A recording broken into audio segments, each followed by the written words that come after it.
when the Europeans started coming over, they started making agreements they called treaties. The Indians say, well, you could live over here, and we live over here, and so they kind of drew things out, and they made agreements, treaties, and but sad thing about that is that the Europeans never. They always like to. They don't. After a treaty is made, it's like it's not even made. They just violate that treaty or agreement a lot of times. But and I know the Indians. They always believed what a man said. He took his word. Even smoked it with the peace pipe and all this. But the intention of the Washijas is to take the land, and that's still their goal for many years, up to a couple hundred years ago, maybe, or 50 years ago, is still taking. And but the treaties, yeah, we all say sovereignty, but we're not sovereign. We're quasi-sovereign. We're under the United States government. And that philosophy of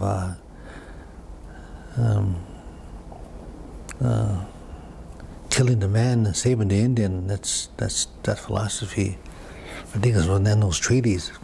They let you live there, but you can't do this and that. You can't talk your language, or practice your ways, or different that. And so, a lot of different tribes have their different ways. I know there's treaties made with tribes, like the Navajo tribe. They got the executive order tribes made by the president. And they have 280 tribes with the state. They got treaty tribes. Here, this tribe, we have a treaty. We have a treaty, and it says what we can and can't do. And do you mind if I ask? Could you talk a little bit about that? About the difference between a treaty tribe and executive? You said an executive. Executive order is the president can make an executive order like a treaty, and it's still in effect until they change it. And then there's also something called a 280 tribe. It's made with the state. The tribe give up their rights, and the state makes an agreement with the tribe. But that's bad too, because the tribe usually loses out in the end because they forgive up a lot of their rights.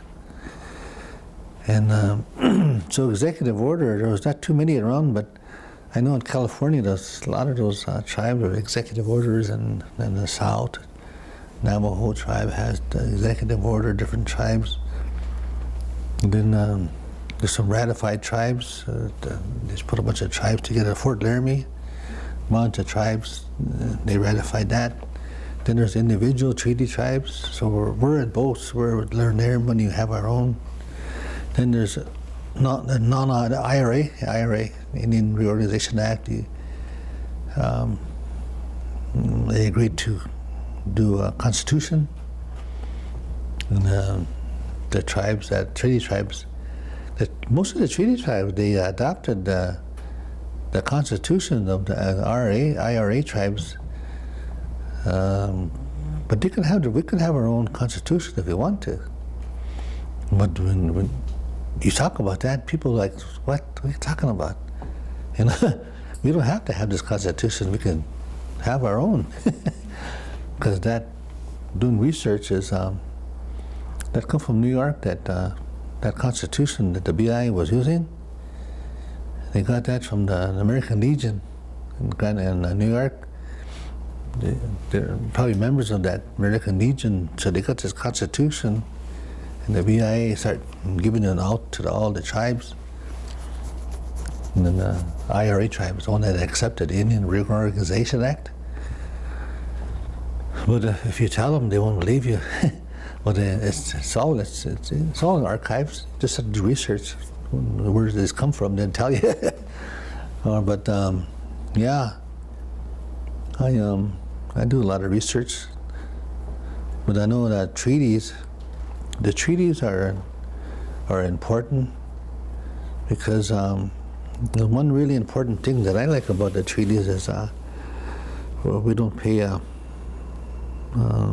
real estate tax on land. Usually if we did, we'd probably be no land around here. So that's a big one.